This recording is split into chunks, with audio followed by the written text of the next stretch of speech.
The Champions League round of 16 continues on Wednesday, February 21st, with two more games kicking off at 3 o'clock p.m. Eastern Time. And one of those games is Porto versus Arsenal. For Porto, they came second in Group H during the group stage behind Barcelona. They were 4-0-2. They scored 15 goals while allowing 8. Now, they did have one of the worst UCL teams in their group, though, in Antwerp. They had Shakhtar, who wasn't playing at home, so they did have some advantage there. Arsenal, they topped Group B ahead of PSV, Lens, and Sevilla. Also got a few teams that weren't super strong as well. They went 4-1-1. They scored 16. They allowed 4. Now, head-to-head between these teams, there's actually been quite a few Champions League meetings in the past years. 6 previous meetings, all in the Champions League. However, the last one was as far back as 2010. Arsenal is 3-1-2 in those games, but like I said, those are going back 13, 14 years now. For Porto, their form, they are third in their league in Portugal with 48 points. They sit behind Benfica and Sporting by 7 points. The other two teams each have 55 points. They only have one home loss in the league all year. They played on Saturday. They beat Estrella 2-0, and they had lost 3-2 to Aruca and drew 0-0 with Rio Ave before that. But they've scored in 17 of 19 games across all competitions, and they've kept a clean sheet in 6 of their last 9. For Arsenal, they kept pace in the EPL this weekend, routing Burnley 5-0 to stay second in the league, just 2 points back of Liverpool, while being 2 points ahead of Man City as well.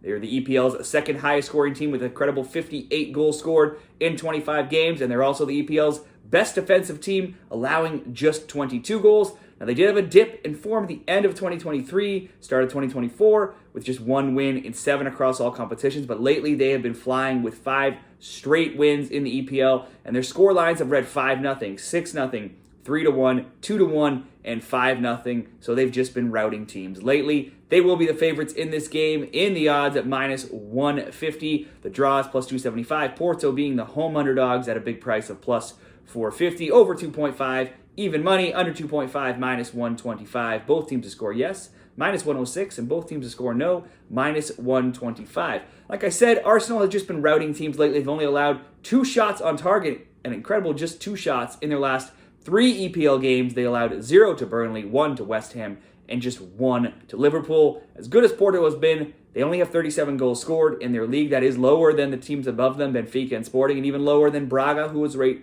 behind them. Porto also lost left back Zaidu Sanusi to an ACL on the weekend. Arsenal's definitely the better team here. They don't actually have a great track record of keeping clean sheets when they go on the road in the Champions League. They did concede 2 to Lens, 1 to Sevilla, and 1 to PSV this year in the group stage. And while this is going back further, going back to 2017 and earlier, which is quite a ways back, historically they also do allow a goal on the road in the Champions League quite often. They've done so in 8 straight. And in 10 of 11, bets on both teams to score has gone 10-1 in those games. I think there's a few things in play here. Probably both teams to score. Arsenal is certainly the better team. They could and should get a win. The under could be in play, considering both teams have been strong defensively. But I think Arsenal certainly scores, and playing at home, I think Porto is good enough to at least get just 1. So let's go both teams to score. That can come in at around even money at minus 106 odds for the best bet between this Porto and Arsenal Champions League game. Now, if you're looking for more Champions League bets, give this video a like, subscribe to the channel, and tune in for more Champions League, Women's Gold Cup, MLS, and other European League picks all week long. Thanks a lot.